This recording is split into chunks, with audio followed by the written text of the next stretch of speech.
I'd like to thank today's sponsors of the Wellness Way podcast, London Nootropics. London Nootropics adaptogenic coffee blends are designed to help you stay balanced and elevate your day. They give you all the benefits of regular coffee, but they minimise the side effects such as the jitters, anxiety, and that well-known crash. Lovingly made with the highest quality medicinal mushroom extracts and other adaptogens.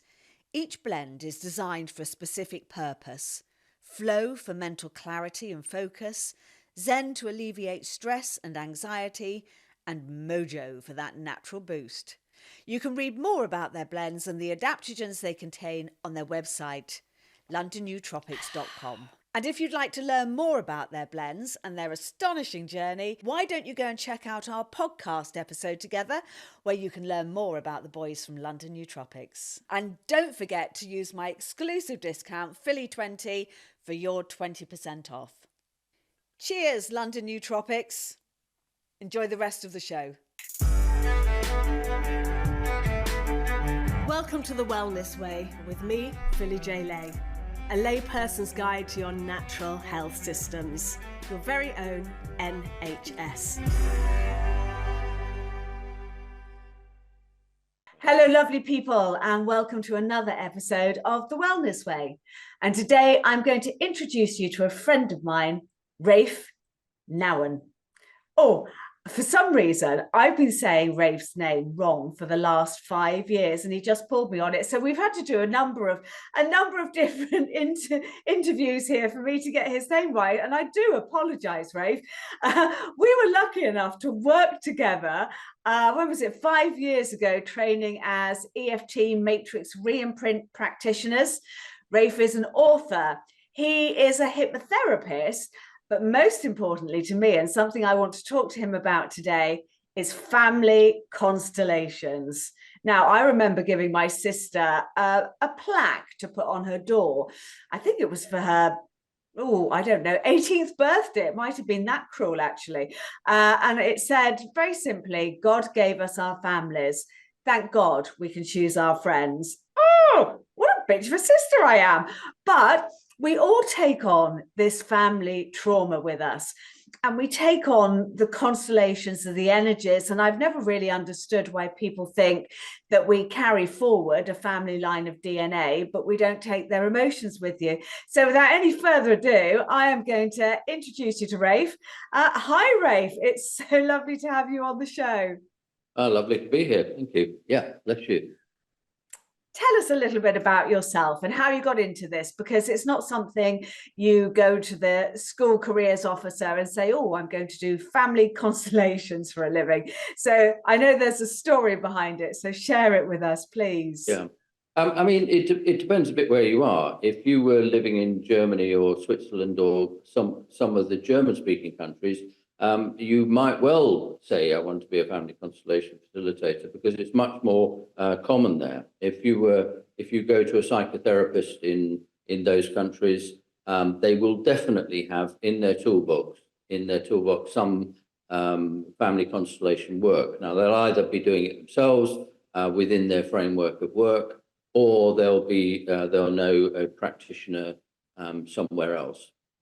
I mean, I've had a sort of checkerboard career of doing lots of different things. I started off as a farmer, and I've gone through lots of different processes. And in the 80s and 90s and 2000s, I was an IT consultant. The Wellness Way presents Barbara O'Neill. Barbara is coming to talk in London, June the 11th, 2024. Go to phillyjlay.com to secure your tickets now. We'll see you there. But my second wife, Maya, she was dying of cancer. And as a child, I'd always been brought up to believe that everything was my fault. I just got blamed for everything. If somebody knocked a vase over, it was probably me that did it. And if I said I wasn't even in the room, I was probably lying. So it kind of, I got too used to the idea that when things happened, it was my fault. So when my second wife was dying, I felt, do you know what? I'm not prepared to take this on. This isn't something I want to feel responsible for. So I finally got round to going and getting help. and I went to see a psychotherapist in Derby. And the second session that we had, he said, listen, Rafe, this is, psychotherapy deals with the individual. You're looking at their behaviors, their trappings, the things that they've got inside them. And, sometimes you might say, well, that belongs over there, but there's nothing much you can do about it. But what he said to me was that this you need to go and see a constellation therapist. And I had no idea what that meant. No idea at all. Didn't even know why it was called constellations at that time. It's called constellations because if you take, for example, the plough, and you were standing on one of the stars on the plough, everything would look completely different to the way it looks from here. And the distance between one star and another in the plough, when I look out of the window, it's about 10 centimeters. In the in the real world, it's 4,000 light years or something, or 10,000. I'm not even sure. But the point is that you see things from different angles. And he sent me down to a workshop in London where I was introduced to this concept where you're mapping the hidden dynamics within family systems. And I absolutely could see that the stuff that I was carrying. It wasn't me. It wasn't in me. It wasn't in my DNA or anything. I was carrying it. It's an observable extra that I didn't want. I think a lot of us carry things that we don't want. And I know that when we worked and trained together, we had an experience. You had an experience. Do you mind sharing that with us, or would you rather not? No, not at all. No. I'm not quite sure which experience you're referring to, but I was working with you and I took you back to a near-death medical experience when you were very little and with scalding water. And yeah. I mean, what happened was that I was about 18 months old. I was one of those kids that was always free thinking and doing what I wanted to do. I learned to walk when I was 9 months, and it wasn't because my parents were pushing me; it was because they weren't. And I reached up for my glass of orange juice and picked my mother's boiling milk for her cocoa and poured it over me. So I got a really bad burn on my chest. And in the session that I did with Philly at that time, what showed up was that actually for a few moments I'd had a reboot. It was I recognized that my heart stopped and my breathing stopped for seconds, probably not minutes, but seconds. But what it showed me was that there was a moment to adjust everything. That it was like, do I want to be alive? Do I want to be dead? Do I want, it sort of gave me the ultimate choices of everything in life. And it really has inspired the journey that I've had. So I'm, very happy about learning that. But I recognized that my mother was sort of, I mean, the stereotypical sort of Hoover advert of the 1950s, that was my mum, and I could kind of visualize her in that piece of work, going through the playbook. Where the hell do I sort out, my 18-month-old boy who died? And there was no A&E then. You didn't call an ambulance. It was and that panic led them to just kind of dismiss me. And I recognized also that my father he'd seen a lot of death in the war, so he was kind of not fazed by it. And it was kind of just a bit weird, but it alerted me to, who I am. Sorry to interrupt this podcast. The Wellness Way has got a brand new interactive ebook out. I've created a beginner's guide to your natural health systems to help you navigate through the jungle of natural health. A banquet of knowledge wrapped up in a simple ebook, featuring some of my top guests from the podcast. As an added bonus, I've even thrown in my meditation album, The Wellness Awakening, From Past Lives to Passing. Head over to my webpage, phillyjlay.com, to grab your copy now. And while you're there, why don't you sign up for my newsletter? And don't forget to like, subscribe, and share this podcast so we can continue to get this information out. Remember, the doctor of your future is you. You had a very profound awakening on that day. And you've just mentioned then that your father was used to death because of the war. We had a conversation that I'd like you to share with the audience about people of our generation whose fathers were in the war. Or the last World War. Obviously, there are wars going on everywhere in the world right now. But that last World War and our generation that were born, there was very much an expectation. Men wanted sons. They wanted the firstborn to inherit. They wanted they wanted a boy. So how has that affected women, do you think, of my generation? Well, I mean, if you think about the world we live in is currently drifting away a little bit from the patriarchal society.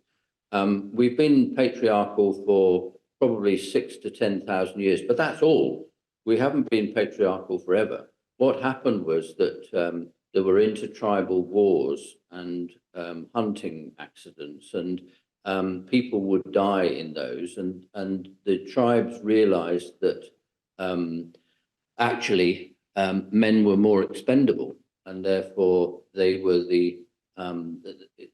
sort of men were separated out into feeders, and women were separated out into breeders. So you could, if you lost a woman, you lost that 9 months of possibility of replacing the man that awful thought, but there we are. But what it's meant in those 6,000 to 9,000 years of development is that we've got to a place where if you look at the royal family, the patriarchy rules inheritance, and certainly when I was born, that women got the vote in Britain in 1928.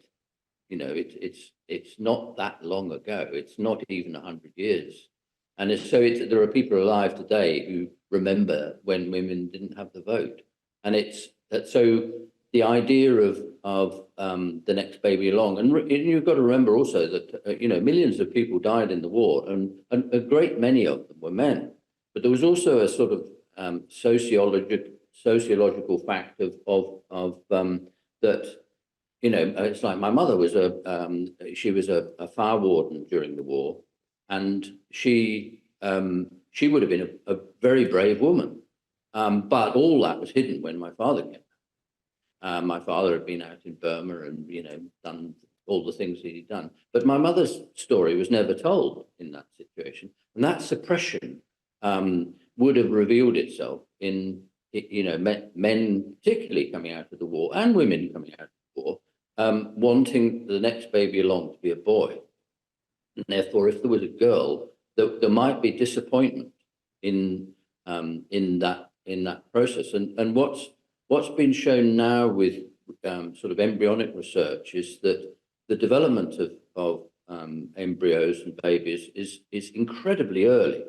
I mean, at 11 days, the cell has divided a few times, but the cells have divided into 3 types of cell: embryo, placenta, and umbilical cord. Those 3 types. But at 11 days old, they can migrate if there's damage. If some of the cells in the embryo die off for some particular reason, they get hurt or something, then cells from the umbilical cord can move across to become part of embryo cells. So it's like a cell in the body has a deterministic feeling already about what it wants to be. And therefore, if there's this sort of overtone, well, I hope we have a boy, and they know they're a girl, however many weeks this gender shift takes place, that disappointment about who you are comes way before you were born, and to accompany you all through life, because your parents dreamed of having this boy, and you came out as a girl. So that disappointment, and I have spoken to a lot of people who have experienced something of that sort. They may say, "Oh, it would have been better if you'd been a boy." I mean, I I knew an Indian lady who was a twin, and there are two sides to it as well. People get told these stories. You know, they get told that they were told that it would have been better if they'd been a boy. You know, that's a double whammy. The Indian lady, she was born, and they arranged a celebration for the birth of the child. Because it was a girl, they cancelled the operation, the celebration. Wow. But then Wow. mum found out she was still pregnant and going to have another baby tomorrow. And when she had the baby tomorrow, it was a boy. So they reinstated the celebration. Oh my God. Yeah. So the beauty of the constellation model is that there are things where you've effectively got all those people in the room with you. They may be represented by other people in a workshop setting, or they might be represented by bits of felt that I put on the floor that sort of stand in the place of those people. But what happens is that you can actually reconcile some of those things. So, for example, a daughter might say to the representative of her mum, even if it's a piece of felt, you know, she can say, "Dear mum, I'm not your dream son. I'm your beautiful daughter. And I'm very happy with the life that you gave me. And I'm going to make the very best of it. And all the rest I leave with you." And it kind of hands back the responsibility for that stupid attitude that doesn't belong back to where it belongs. And what's been shown with, you know, partly Bruce Lipton's work on epigenetics is that it isn't about DNA. DNA just is almost irrelevant. The DNA, I mean, I share 50% of my DNA with a banana. You know, it's utterly ridiculous to think that DNA holds all the clues, and it's not true. Basically, it's epigenetic. So, for example, the little cells on the corner of my thumb, they rub off after about a fortnight. That's the longest they'll ever last. So a new cell has to be created. Now they go back to DNA and says, we need a new cell. Okay, and that cell could be anything. It could be a blood cell, hair cell, a skin cell, a blood cell, anything. They all come from exactly the same DNA, and they're prepared exactly the same. But the epigenetics says, actually, we need a corner of the thumb cell. We don't need a blood cell there. That would be stupid. We don't need a nail cell. We've already got a nail. We just need a thumb cell. And that's what happens. So these progressions, you see how our environment and our history is carried in that process, because as we develop, all these things come into fruition with it. So that idea that, you know, I should have been a boy or I should have been a girl. I mean, it happens the other way around. Don't get me wrong. I mean, if you've had 4 boys in a row, you might well want the fourth one to have been a girl, just for balance, or, you know, whatever. For me, I only ever wanted girls, and I was so depressed when I was pregnant, when I was first pregnant. I mean, mortifiedly depressed, because I hadn't intended on having children. But the moment I had that first scan and I found out I was having a little girl, I was on the floor weeping with joy.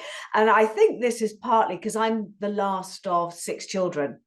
And my father was desperate for sons. So, you know, there were 3 girls and a son, and then 2 more girls came along. And I found out only quite recently, you know, in the last kind of 5-6 years, and my brother died nearly 30 years ago now. But I only found out recently in a Facebook group for the town that I was kind of born near. Somebody said, "Oh, are you Philippa Lay from Brightwell-cum-Sotwell?" And I said, "Yeah, I am." And they said, "As in David's sister?" I went, "Yeah."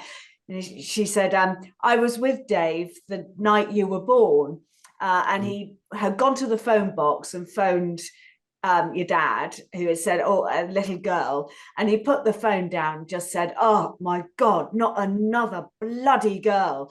And he barely spoke to me. He barely spoke to me in my whole life. And then he went on to have 3 daughters. And you know, I've spoken to one of his daughters, and they carry a lot of trauma because they know their dad wanted a boy. And for me, it was even kind of worse because my mum didn't want me at all. I was a mistake. And so she tried to abort me. And when she couldn't do that, she tried to commit suicide. And when she failed at that, she then got put into a mental asylum where we both had electric shocks. So all of this trauma that we have is quite extraordinary, and we carry it. And so talk us through, Rafe. You talk there about little bits of felt, but we kind of preempted what really it is. So you have people come to you, they know they're holding family trauma. So explain the circle, explain how it works. I would hesitate to say they know that they're holding family trauma. They think they've got all of it, but they know that they've heard somebody say, "Oh, you should go and get a family constellation, or you go see Rafe, or give him a ring and see what happens." And they come along, and then to be honest, they're not sure. What shows up is how the trauma has affected them. Not, we don't go into the trauma, we don't repeat the trauma, we don't, set that up. But what they realize is that, oh my God, that's been affecting me my whole life. Wow. And they leave it behind and they walk away. And that's the beauty of it. Yeah. When you say leave it behind, what process do you use with a client for them to be able to leave it behind? Well, there's a book I've been reading fairly recently called In Utero I, and it's a fairly scientifically stated book with constellations at its core. But what they call them is homeostatically idealized sentences, which means that what they're trying to do is to get balance within you by using sentences. And the sentences, the sort of things that I will say is what I just said a little earlier, which is, dear mum, I'm not your dream son, I'm your beautiful daughter. Those sorts of constructs, which in a way say, this has got nothing to do with me, I'll leave it with you. And the representative of the mother, if you can see the picture behind me, that's that sort of peacock tail. The green dot at the bottom is you, and all the blue dots going over that way are men, and all the other way are women. So behind you, there's like 254 people. Now, what's happened since the Victorian age, and particularly with wars, is that people feel responsible for their parents. But actually, the truth is that the parents are responsible for you. Without your parents, you wouldn't exist. Without my parents, I wouldn't exist. So the responsibility for my very existence is down to my parents. And what happens is if you hand back that responsibility to them, they have nowhere else to go but hand it back to their parents, and so on. And it seems to trickle down in that way. And what happens when you do that is that the only thing coming back the other way has got to be love, because they've given you life, and many times in the constellation model, you're saying things like, dear mum, thank you for my life. I got enough to be me, and it's an acceptance of exactly who I am, all the good, all the bad, everything that happened to me has brought me to who I am. But there's stuff that I don't, I have an analogy. I go into a supermarket and I like biscuits. I'll buy some biscuits. I don't buy all the biscuits they have on offer. I just buy the ones I like, that suit me, that, I'm not particularly keen on dark chocolate, so I don't buy dark digestives, I buy light ones. The point is that we can do this with families too. That side of the family, that bit that, your grandfather was an axe murderer, I'm not going to take that on. I don't want to be an axe murderer. Take on the bits that you want. And what it gives you the opportunity, because you've got the layout of the hidden dynamics within your family system. So in a workshop setting, I might have you, your parents, your grandparents, perhaps some great grandparents, something else. Maybe there's some historic overlord of all that, like Mother India or the Catholic Church or something that was. Oh, So, that's a deep hole. well, it is, but you can see, you see your reaction to it. It's because it's as though, I mean, people who've been born in, say, Ireland and with the Catholic faith behind them, what's happened is that it's as though they're, it's almost like a family member, that church or that influence, or Mother India. The caste system was so strong. It's like a family member, which you don't get so much in other. In Muslim, the overtone on what's the difference between a man and a woman is so powerful. It can be as though it's a family member, that faith, but it just shows up as sort of something extra to what you think you're looking at. You just think you were born as a child and you grew up and you become an adult and you've had children, and that's that. But then you realize that, there are some things that are uncomfortable to be still living with. So that's when you turn to things like the constellation model. And I mean, one of the beauties of it is that it's very fast, and each bit is done in a complete gestalt. So there's no need to go back to that particular piece of work. You might lead you to some other bits, but that bit of work has been done in one go. I find that extraordinary. I mean, we have the same with EFT and matrix reimprint, and you park it. What I find different between family constellations and EFT is, with EFT, I mean, Louise Hay always had this great saying, you have to see the dirt in order to clean the house. And that's why we tap on the negative, even though I'm fat and ugly, I'm trying to love and accept myself, and you then reframe that. But with family constellations, you're not doing that, are you? You're not looking at the dirt. No, because you're not looking at the where you are. You're looking at where you've come from and what you've carried with you that isn't really anything to do with how you would wish to run your life now. There are people who inherited attitudes and bigotry and all those sorts of things that come down the line because of the family you were in. Well, I mean, one of the things that shows up is that human beings require a kind of loyalty to exist. They have to belong. It's really important.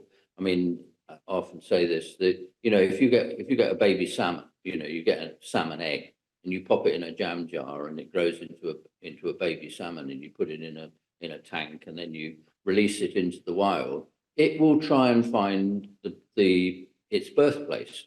It knows everything without any intervention by anybody else. Whereas humans are different. That your best role model for being a man is your father, and your best role model for your a woman is your mother. So you grow up with these capacities within you to be like them. And as you're growing up, you're expected to behave, and you're shamed if you don't behave, and guilty if you misbehave. And you end up with these structures, these rules of engagement, which the rules need to change. When you're a tiny baby, or you're 2, or you're 5, or you're 10, the rules need to change because what's needed for you is different. But a lot of people come out of they're 26 and they realize that you listen to them and you think, oh, he's still 3. Those things happen. We all experience that. Somebody throwing a tantrum in a shop. They're 54. These things happen, and it's because they haven't allowed the rules to change. And what this is doing is it's not shaming their parents, not saying you got it wrong. What they're saying is that was perfect for me when I was 2. It's not perfect for me now. I leave it with you. And it's those sorts of frameworks of moving your, and the EFT, NLP, all those things that use language in some particular way and change your neurology. What happens with a constellation is that neurologically the layout of the system is exposed. So people see where they fit. So there doesn't need to be any shame or guilt or, examining the dirt particularly. They just say that dirt, I'll leave over there. I love that. I have an amazing woman coming on later on in the year called Emma Jane Taylor, and she leads a campaign called Not My Shame for sexual abuse victims. And she stands proud wearing her T-shirt, and it just says, "Not my shame." Because, I was not the adult, I was the child. This is your shame. I'm leaving this at your door. And, it's not just sexual abuse that we need to leave it at the door. I know there are periods in my life, especially when I was incredibly ill, where I was a shit mother and, I couldn't cope. And my mum had periods of her life that she couldn't cope. But that is not our children's fault. That is our fault. And there's a lot of, sexual abuse is definitely being talked about now in a much more useful way, but sometimes it's misguided in its understanding. I had a family of 4 daughters who were all sexually abused by their stepfather, and the one who had the most difficulty was because she hadn't been sexually abused, and she felt she was too ugly to be sexually abused by her stepfather. But she was still suffering from sexual abuse, even though there was no technical sexual abuse in her experience. And sometimes the projections are just too much, and it's not really actually what happens. And one of the difficulties with the law and stuff like that is that court cases are usually they don't help, they don't work, they don't, if you take somebody to court, it may take months or years where you're waiting for verdicts or waiting for interviews, and there's been a push on victim blaming all the way through, and people are scared of that, and it's really resolving that you've got to this place with who you are, and it sometimes it's so refreshing to see somebody just step out of that role of victimhood and move into a place where they feel sad for the perpetrator almost, because it's like they were the weak one, not me. I was the strong one. I survived. And it moves into a different place. So I see it. I'm very conscious that I've never been triggered by anything that somebody said in one of my workshops. Nothing has ever got to me, apart from one little thing, which was interesting. What was that? Well, it goes into EFT and matrix as well, actually, because what was happening was sometimes I get people in foreign countries. I was speaking to somebody before Christmas in Romania, and I had somebody in Canada on Friday, and all these things happen. And if I'm asking them to say something to their mother or their child or something like that, I ask them to speak in their mother tongue if it's not English. I unfortunately only speak English, and therefore they have to speak to me in English. But if they're speaking to another partner or a person within the framework, they speak in their mother tongue. And what I found was that when somebody speaks Russian to somebody who's younger, it really broke me up. I was in tears, and I really, what the hell's going on? Why? Well, this is what happened. It happened 3 times, and I thought, I've got to look into this. So I got a friend of mine who's a practitioner in EFT and Matrix and done a bit of constellation work as well. And what we looked at was that we went I'd fairly recently been over to Berlin to look at some. Well, I wanted to find the grave of my 7 times great grandfather who died in 1751 for some reason. There was a story that led to that, but what showed up was that his wife was Russian, or maybe, I mean, they were all sort of Brandenburg, so it wasn't exactly Russia and it wasn't exactly Germany in those days. But she had to go back because she would have been unsafe to stay where she was. And she went back, and what it felt like in the piece of work we did was that he had told his son that she had died, but she hadn't died. And he used to stand by the trees in their garden and sing to his mum. And it felt like his mum did the same thing on her side of the border, you know, hundreds of miles apart or whatever. But it was that had reflected, and that Russian just clicked that. And Hit the nerve. you know, those are the things that show up in this work. You know, you go back to something, and what shows up is an attitude or a feeling or words that just relate to that time. And it's not something I mean, the number of times people have, you know, I mean, I get people in the workshop who've never met each other before, and yet they stand in for as a representative of somebody's grandmother or something like that. And they'll say something, and the client who's just sitting out and watching and listening to what's going on, and she'll go, oh my God, that's exactly what she would have said.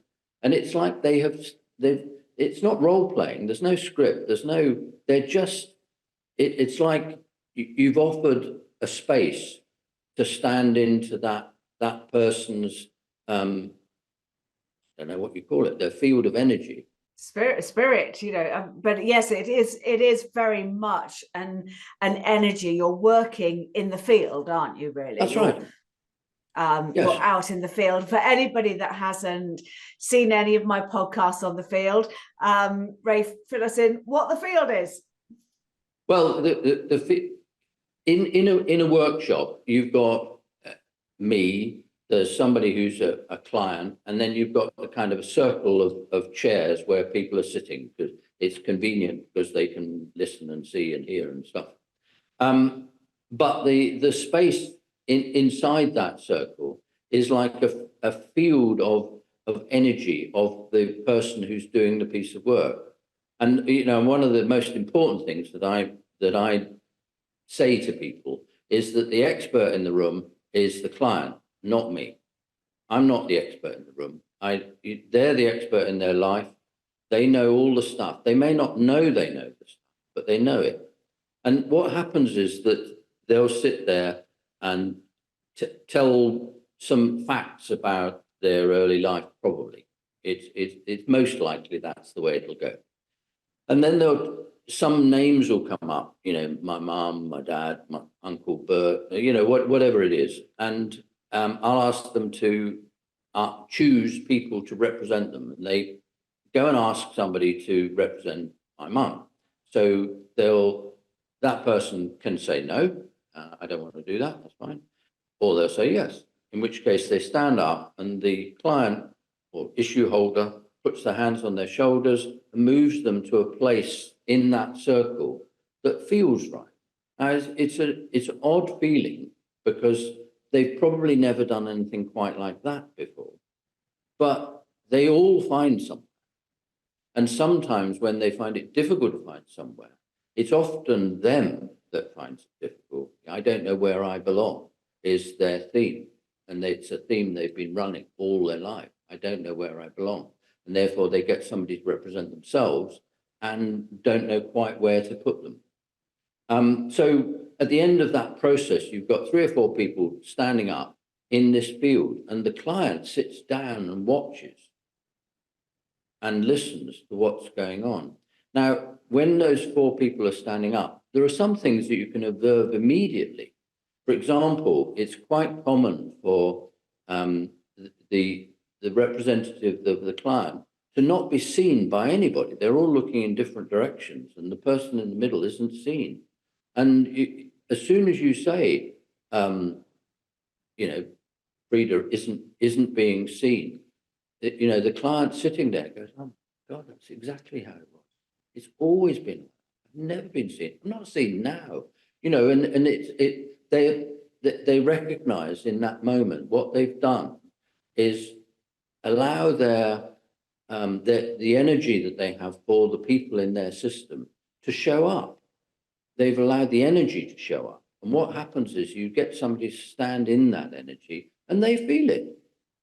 And I mean, energy is like that. I mean, I know lots of people who, they don't want to go into the shopping precinct because there are too many people, or they feel all the anger and the grief of the people walking by. They feel that's the energy. That's absolutely normal, in the same way that, if you go to a concert and you hear that piece of music that was kind of vibing in your heyday on the dance floor, and you just take on that vibe, and you raise to that vibration. And same as if you walk into a room and there's just been an argument and you take on that vibe and you go, oh God, I want to get out of here.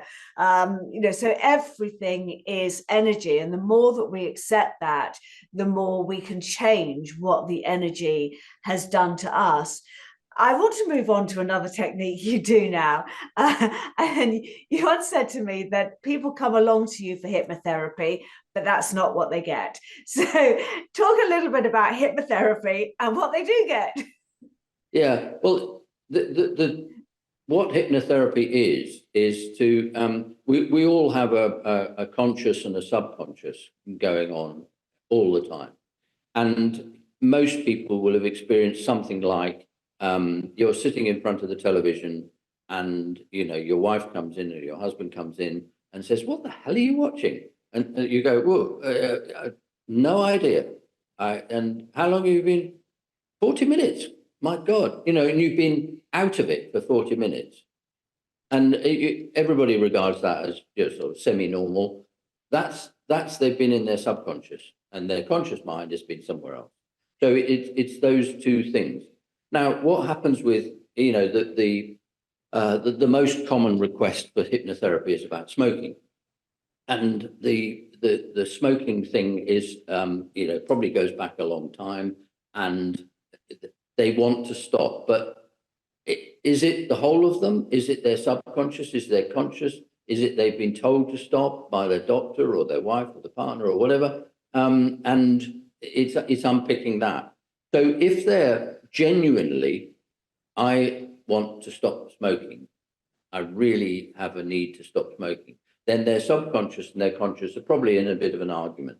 And the process of hypnotherapy is to bring those two places at the same time and have a dialogue in an etheric way, so that the talk of going down some steps or those sorts of things just brings you down to a level where you can the conscious mind can hear the subconscious and agree, and at the end of that you don't want to smoke anymore. You don't feel like it. It's not replacing it with chewing gum or whatever it is. It's just relieving the pressure. But an awful lot of people come for that, and they've just been told by somebody that they should give up, and they feel like they ought to, but they don't really want to, and they don't. That dialogue isn't going on in their subconscious.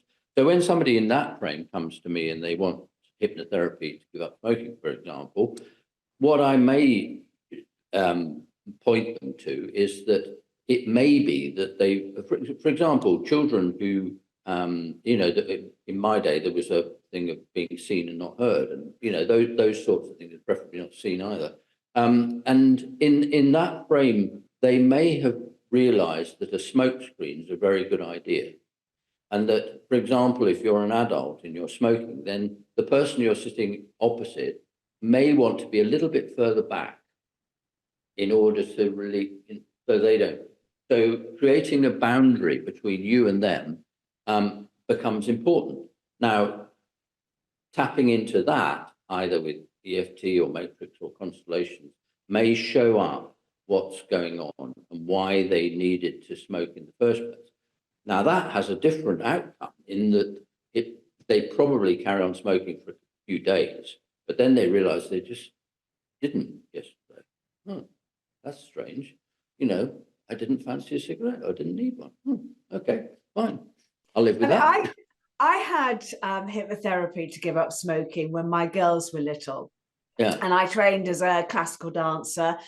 And in the world of classical ballet, you are never enough.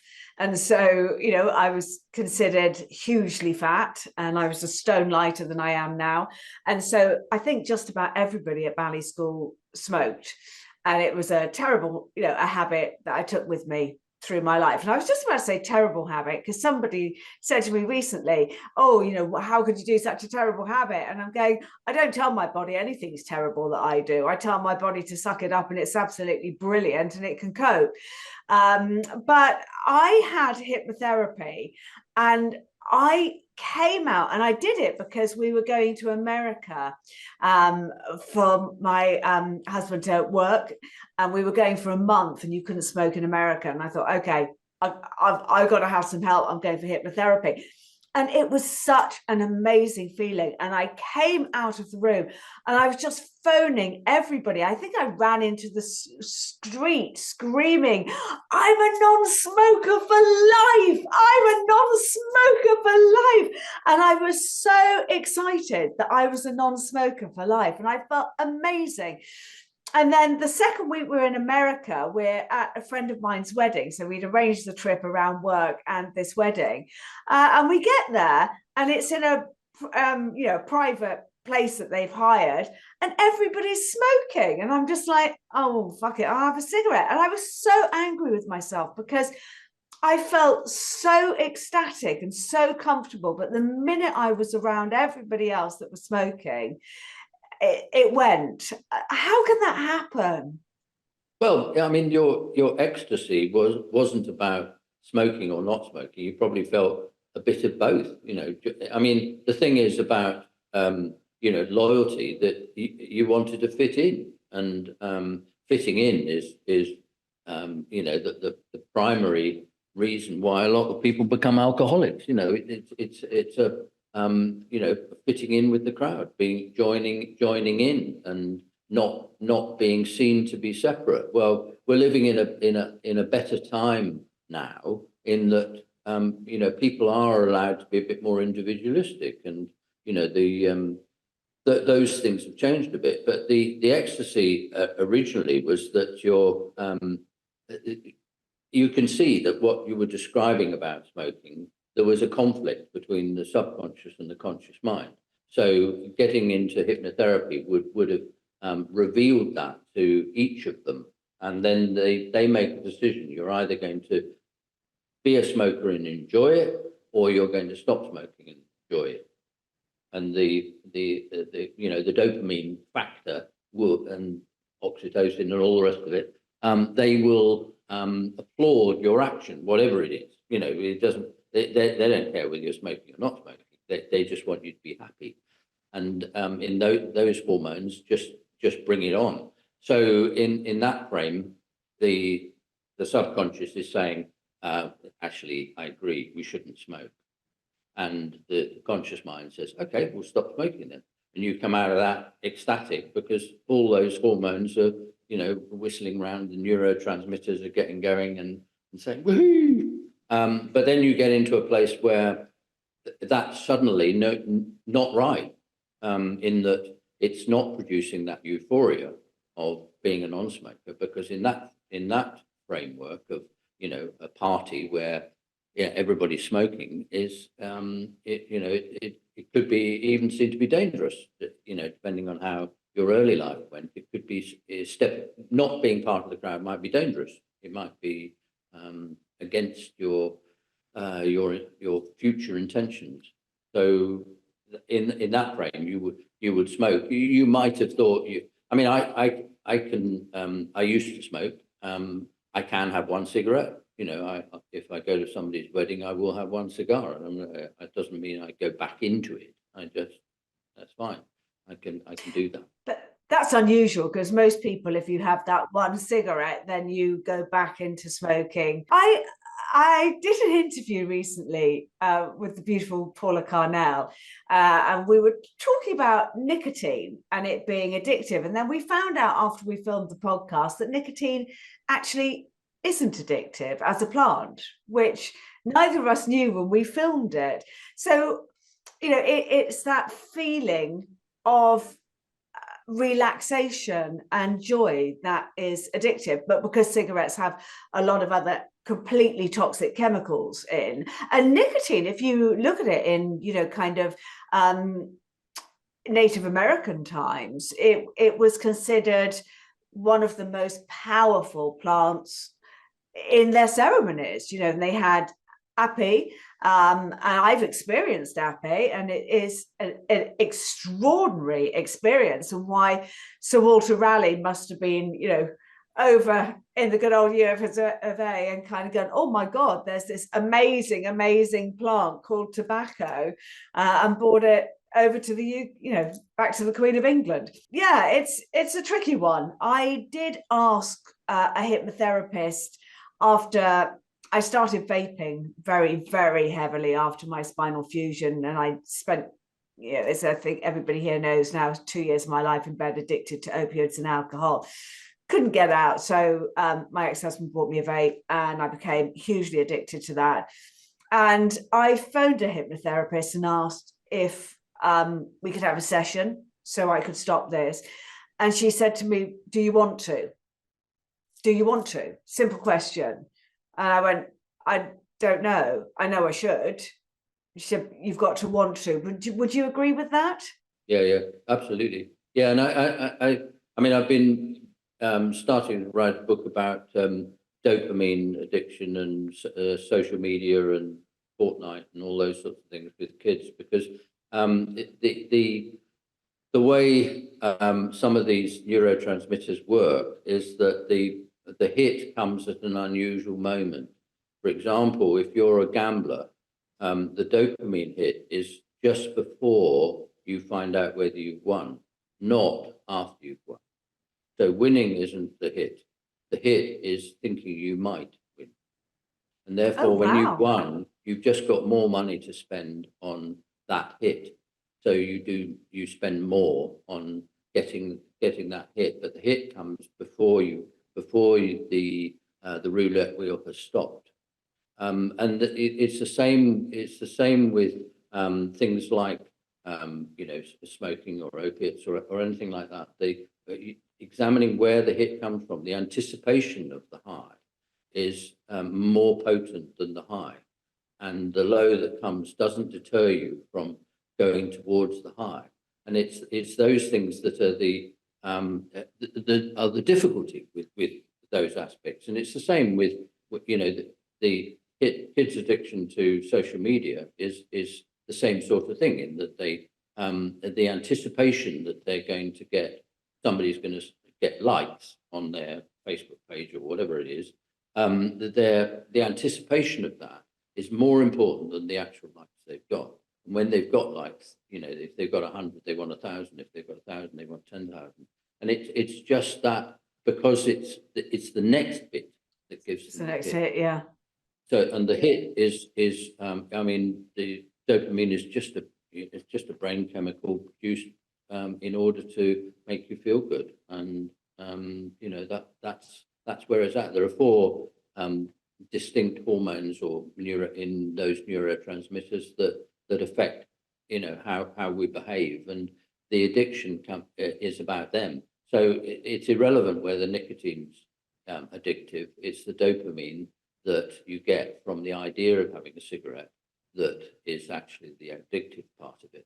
So getting the cigarette out of the packet and lighting it is, and if you mentioned the Native American stuff about tobacco, and the thing is that the Native American used a lot of those things in ceremonies and rituals, and certainly in UK in 2024, the number of rituals and ceremonies that are performed is relatively few. But if 10 years ago, if you walked past an office block, you would find 5 people standing outside tapping their cigarette 3 times and using their favorite lighter to light it, and the sacred tobacco inside their cigarette. You know, they would be feeling ritual and ceremony, and it would satisfy their soul. And it's the ritual and the ceremony that they're going for, actually, being with colleagues and friends. I mean, when I worked at the employment service in Sheffield for 3 years, rolling out computers into job centres, and the main boss of he was a smoker, so I took up smoking in order to be sitting in the room with him, so that I could feed ideas to him, and then he would feed ideas back to me, and we would do what I suggested in the first place. A bit manipulative, but I took up smoking specifically for that, because it engaged with that group aspect. There's no way that in a smoking room there would be a hierarchy. There was no, he was the boss, and the cleaner was in there, and I was in there, and everybody was just sort of chatting, and it was fine. You're absolutely right. It takes out everything, doesn't it? You're just on a break having a cigarette. That's right. So it levels the playing field, and there's I needed to belong to that group in order to get what I wanted to do for rolling out the next phase of the process. I was involved with software, and I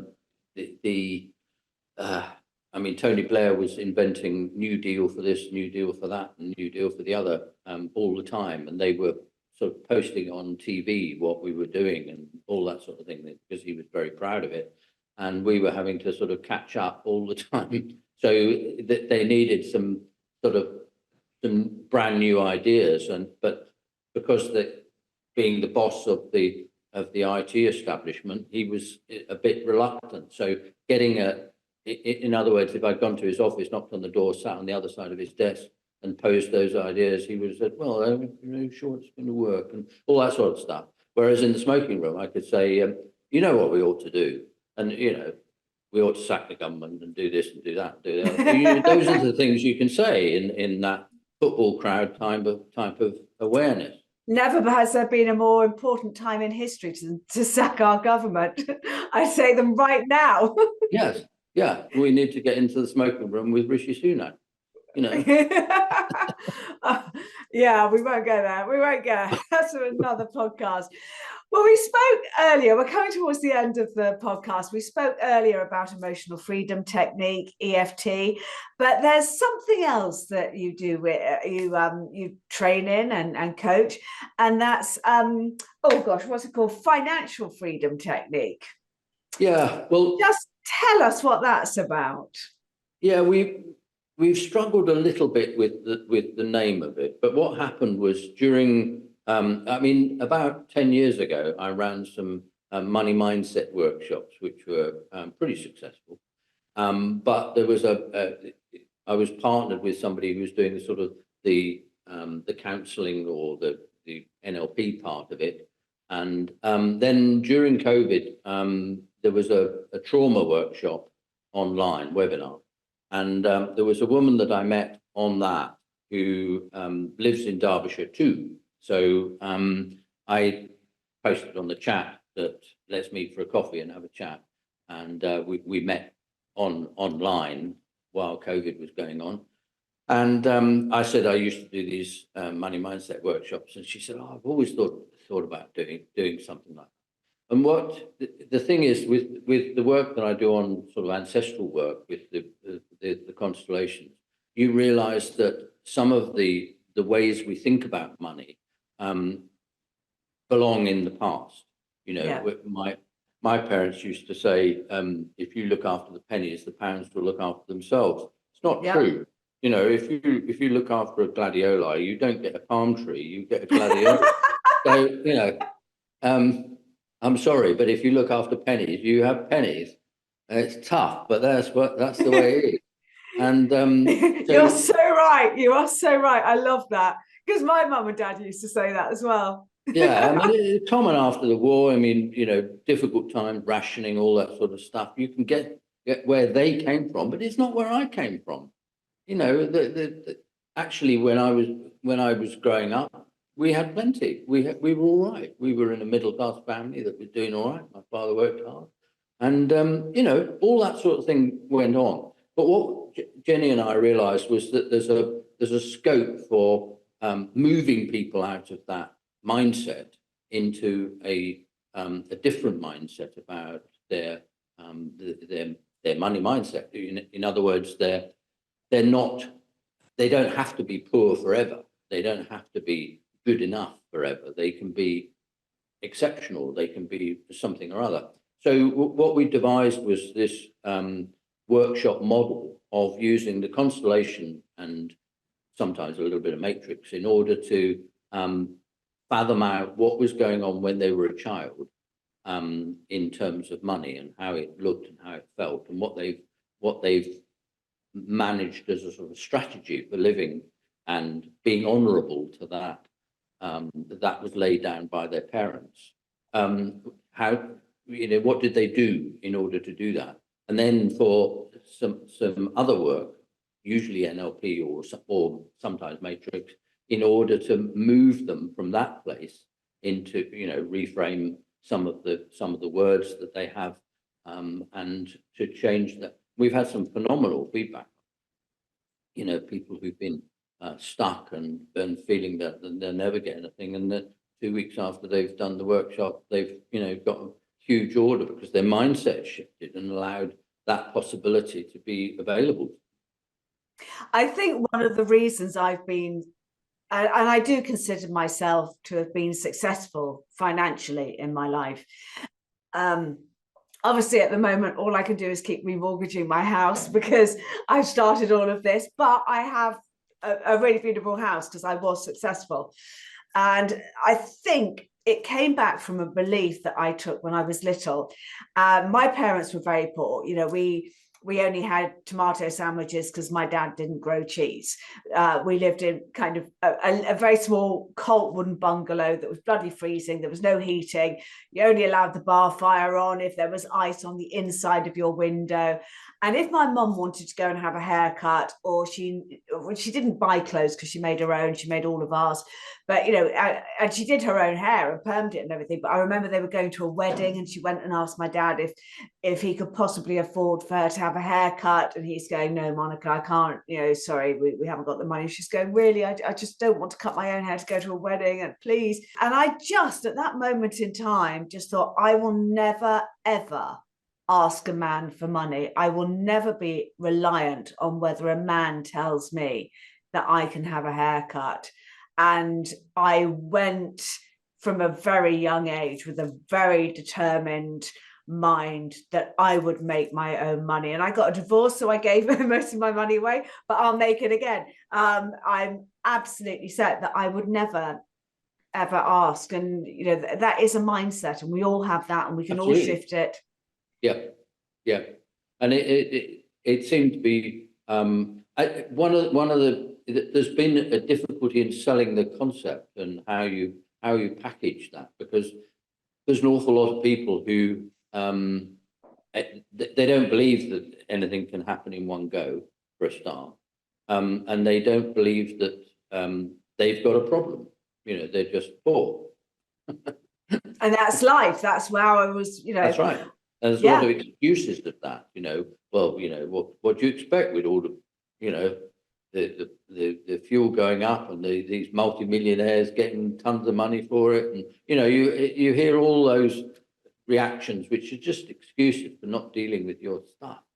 Actually. Yeah, and you know, we can deal with our own stuff. You know, it's time, as we said earlier, to deal with the governments of the world and the corruptions. You know, 1% of the money, you know, all the money is with 1% of the population. There is phenomenal greed at the top end, but now is a time that you know, a great awakening is happening, and people are beginning to understand the powers that we have within us. We're all born with these powers. And do you agree, Rafe, that the great awakening is happening?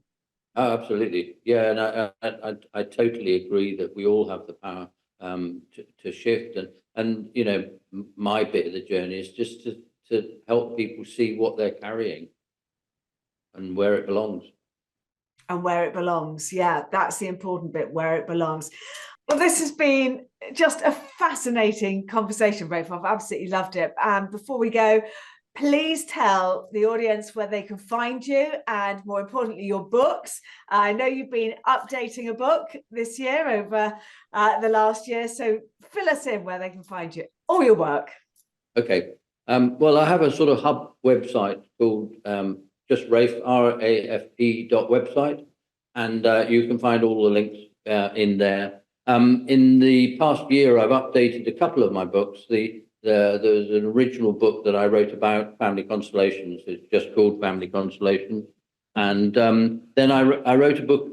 I mentioned the sort of sentences that we use, the homeostatically orientated sentences, which is a very highfalutin term for just sentences. But I wrote that book, and that's attracted quite a lot of people to come to me from all over the world. So it's, this little book here. And what's the title of that one? It's Rafe's Field Guide to Constellation Sentences 2024. But love that. Yeah. So they're all available on Amazon. So I'm easy to find. Brilliant. Well, we'll put everything in the show notes, Rafe. It has been, as I said, an absolute joy. And remember, lovely people, the doctor of your future is you. Thank you for being here. Thank you, Rafe.